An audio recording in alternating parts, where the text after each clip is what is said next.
rasanya terlalu bangga. Nggak bisa dikata-katakan Mas, terbangga. Nyangka nggak Pak? Nggak nyangka sekali sama sekali. Gitu.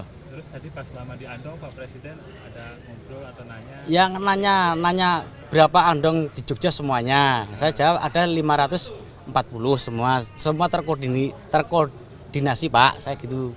Ya mudah-mudahan Pak Jokowi dikasih kesehatan, orang masyarakat Jogja dikasih ketentraman biar nyari sandang pangannya lancar gitu ya.